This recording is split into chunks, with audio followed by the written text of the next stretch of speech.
पिछले वीडियो में मैंने आपको बताया था कि हिमालय की उत्पत्ति कैसे हुई, हिमालय का ओरिजिन कैसे हुआ। पृथ्वी पर सारे कॉन्टिनेंट आपस में मिले हुए थे, उसे पेंजिया द्वीप कहते थे। पेंजिया द्वीप दो भागों में डिवाइड हुआ, फिर चार पार्ट में डिवाइड हुआ, और हमारा इंडिया जो था वो नीचे वाले कॉन्टिनेंट में था, और वो धीरे धीरे ऊपर शिफ्ट होना हुआ, खिसकना स्टार्ट हुआ, धीरे धीरे शिफ्ट ऊपर की तरफ शिफ्ट होना स्टार्ट हुआ। इस तरीके से हिमालय की उत्पत्ति हुई, जिसमें से हमारा ट्रांस हिमालय जो था वो पहले ही से बना हुआ था। ये आप भी जानते हैं, ट्रांस हिमालय पहले से बना हुआ था। आज मैं आपको बताऊंगा कि यूपीएससी और यूपीपीएससी में, और एसएससी सीजीएल हो गया, और आपका बैंक हो गया, रेलवे पुलिस हो गया, इन सब में क्वेश्चन किस हिसाब से आते हैं। क्वेश्चन देखिए ज्यादातर आते हैं आपके ट्रांस हिमालय से, और आपका आता है ये वृहद हिमालय से, यानी कि ग्रेट हिमालय से। तो ट्रांस हिमालय से और वृहद हिमालय से आपके क्वेश्चन आते हैं। तो मैंने आपको बताया कि जो कंपटीशन लेवल पर जो क्वेश्चन आते हैं हिमालय की उत्पत्ति से, उसमें आपके ट्रांस हिमालय और वृहद हिमालय से आते हैं। ट्रांस हिमालय में हमारी दो चोटियां जो हैं वो मुख्य हैं, जिनको आपको याद रखना है। एक हमारी है ये K1 K2, ये आपकी K2 जो चोटी है, और ये आपकी है K4। तो K2 को हम बोलते हैं गॉडविन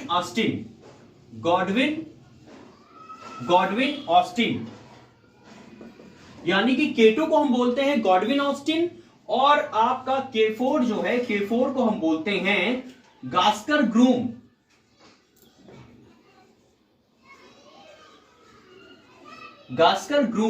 तो K2 को हम बोलते हैं गॉडविन ऑस्टिन, और K4 को बोलते हैं गास्कर ग्रूम। आपके ट्रांस हिमालय में कुछ ग्लेशियर हैं, कुछ ग्लेशियर के नाम भी आपको पूछे जा सकते हैं। ग्लेशियर कौन कौन से हैं देखिए। पहला है आपका, यहां पर पहला ग्लेशियर आपका आता है सियाचिन ग्लेशियर, जो ट्रांस हिमालय में है आपका सियाचिन ग्लेशियर, जो ट्रांस हिमालय में है आपका। उसके बाद आता है आपका हिस्पर ग्लेशियर आपका ट्रांस हिमालय में है। इसके बाद आता है तीसरा आपका बाल्टोरो ग्लेशियर, ये आपका ट्रांस हिमालय में है। इसके बाद चौथा आपका आता है बियाफो ग्लेशियर, आपका ट्रांस हिमालय में है। तो ये आपके ग्लेशियर हैं, और K2 और K4 आपको याद रखना है चोटी के नाम, जिसमें आपका कंपटीशन लेवल पर सवाल पूछे जाते हैं।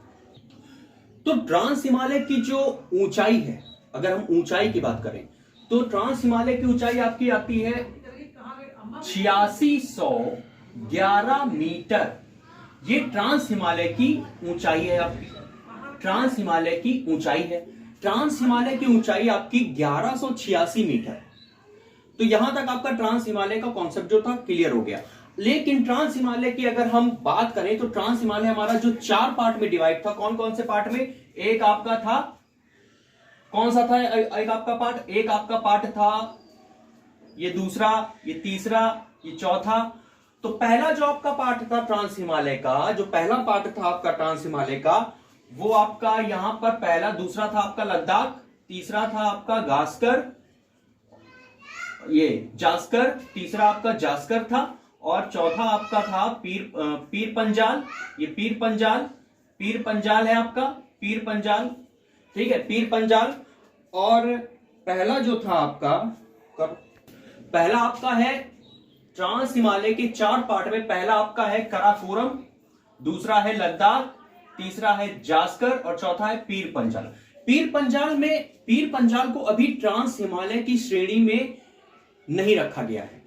क्यों नहीं रखा गया है? क्योंकि कुछ भूगोलवेताओं ने यह कहा है, जो भूगोलवेता होते हैं, कि पीर पंजाल में उन्हें कुछ नया पर्वत मिला है, मतलब न्यू रॉक्स मिले हैं, नए मिनरल्स मिले हैं। तो इसलिए उनको पीर पंजाल को ट्रांस हिमालय में नहीं रखा गया, क्योंकि पीर पंजाल जो है ये 15 करोड़, ये क्या कहते हैं, ट्रांस हिमालय जो है ये 15 करोड़ साल पहले बन गया था।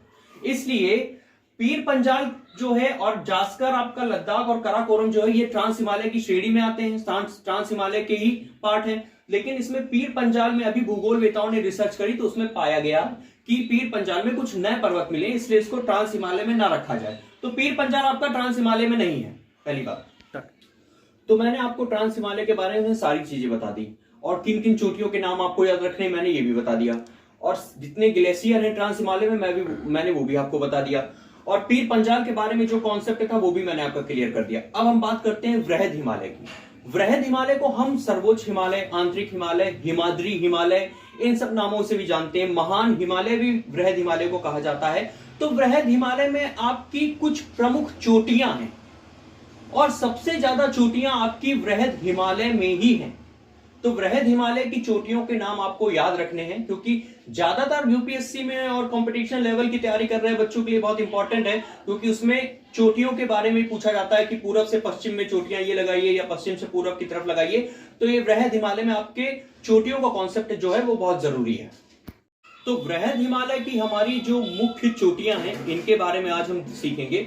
वृहद हिमालय यानी कि महान हिमालय, हिमाद्री हिमालय, आंतरिक हिमालय, कई नामों से जाना जाता है। तो इनके चोटियों के नाम इस तरह के हैं। देखिए मैं आपको बता रहा हूं, सपोज दैट मान लीजिए वृहद हिमालय है, तो यहां से स्टार्ट करते हैं। पहली चोटी आपकी हो गई ये जो पीओके में स्थित है। पीओके पाकिस्तान ऑक्युपाइड कश्मीर, इसको हम बोलते हैं नंगा पर्वत। नंगा पर्वत, ये पाकिस्तान ऑक्युपाइड कश्मीर में नंगा पर्वत। इसके बाद आपकी आती है उत्तराखंड में आपके आते हैं 3 चोटियां। उत्तराखंड में ये आपकी 3 चोटियां आती हैं।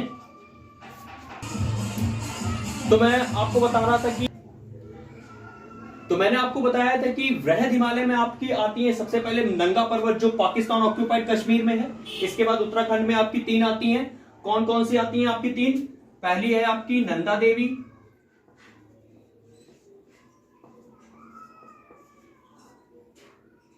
कामेत,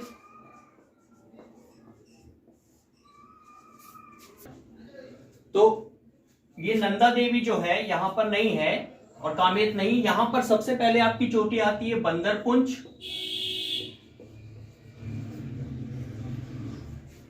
फिर इसके बाद आपका आता है कामेत, इसके बाद आपका आता है नंदा देवी।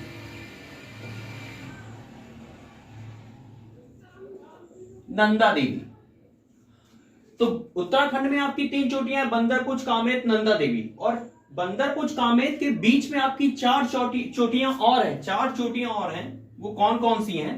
देखिए 4 चोटियां आपकी और हैं, वो कौन कौन सी हैं? यमुनोत्री, गंगोत्री,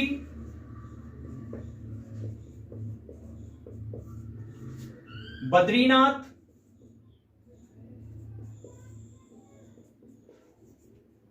और केदारनाथ।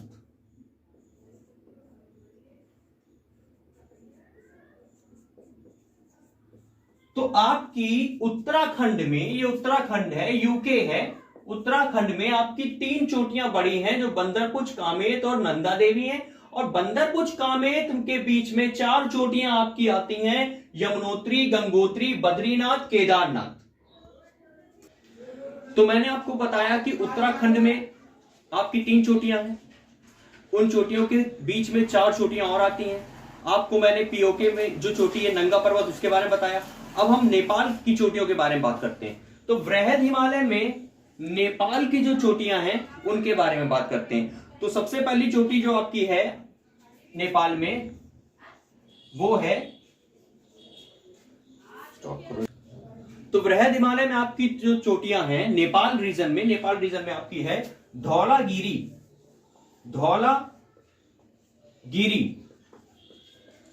ये आपकी नेपाल में है, नेपाल रीजन में है। इसके बाद धौलागिरी के बाद आपकी चोटी आती है अन्नपूर्णा।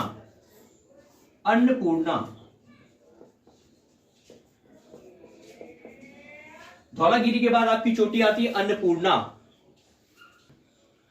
तो इसके बाद वृहद हिमालय में आपकी तीसरी चोटी है मनसालू। ये आपकी हो गई मनसालू, ये हो गई मनसालू। मनसालू के बाद आपकी चौथी चोटी आती है गौरी शंकर।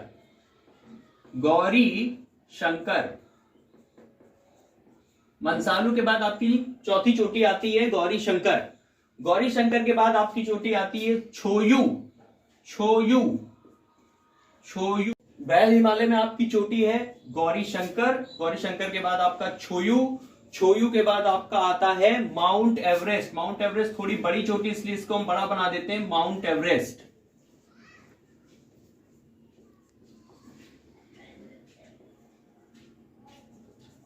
माउंट एवरेस्ट तो आपकी अगली चोटी है माउंट एवरेस्ट। माउंट एवरेस्ट के बाद आपका आता है बगल में माउंट एवरेस्ट के मैकालू। ये मैकालू है आपका, मैकालू चोटी। तो देखिए नेपाल रीजन में आपकी जितनी चोटियां हैं वो सब मैंने आपको बता दी, यहां से ईस्ट से लेकर के वेस्ट से लेकर के पूरा ईस्ट तक। तो यहां पर धौलागिरी सबसे पहले है, अन्नपूर्णा है, उसके बाद इस मंसालू है, मंसालू के बाद आपका गौरी शंकर है, गौरी शंकर के बाद छोयू, छोयू के बाद आपका माउंट एवरेस्ट, माउंट एवरेस्ट के बाद मैकालू। तो ये सारी आपकी नेपाल रीजन की चोटियां थी वृहद हिमालय की। तो मैंने आपको नेपाल रीजन में जितनी चोटियां थी उनके बारे में बता दिया। अब मैं आपको बात करता हूं एक दो हमारी और चोटियां बची हुई हैं सिक्किम रीजन में। सिक्किम में आपकी चोटी है, सिक्किम में आपकी चोटी आती है, सिक्किम में आपकी चोटी आती है कंचनजंगा। सिक्किम में आपकी चोटी है कंचनजंगा। सिक्किम में आपकी चोटी है कंचनजंगा। कंचनजंगा आपकी सिक्किम में है, कंचनजंगा। इसके बाद आपकी लास्ट में जो सबसे लास्ट में एक चोटी है वो है नामचा बरुआ।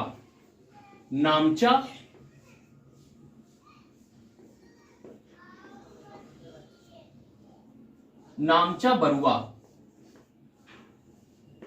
यह आपकी नामचा बरुआ सबसे लास्ट में है। तो मैंने आपको पूरे वृहद हिमालय की जितनी चोटियां थी मैंने आपको बता दी। इस पर बेस क्वेश्चन आपकी यूपीएससी में, यूपीपीएससी में या बिहार पीएससी में आपको पूछे जा सकते हैं। तो ये जितनी भी चोटियां थी सारी मैंने वृहद हिमालय की आपको बता दी। इसके बाद हम बात करते हैं मध्य हिमालय की। तो मध्य हिमालय में ज्यादा कुछ खास नहीं है। मध्य हिमालय हमारा एक पर्यटक स्थल है, जैसे कुल्लू मनाली हो गया, डलहौजी हो गया, रानीखेत हो गया, ठीक है। ये सारी जगहों पर लोग पर्यटक स्थल है, यहाँ पर लोग घूमने के लिए सिर्फ आते हैं और ज्यादा कोई खास नहीं है। यहाँ पर जंगल वगैरह। तो मैंने आपको बताया कि मध्य हिमालय सिर्फ आपका टूरिस्ट प्लेस है। और शिवालिक हिमालय की अगर हम बात करें तो शिवालिक हिमालय हिमालय की शुरुआत ही है। तो ये आपके बारे में आपको मैंने सेकंड पार्ट में हिमालय का पूरा टोटली कंप्लीट नॉलेज मैंने आपको दे दी। तब अगर आपको मेरा वीडियो पसंद आया हो तो प्लीज इसको सब्सक्राइब करिए और लाइक करिए।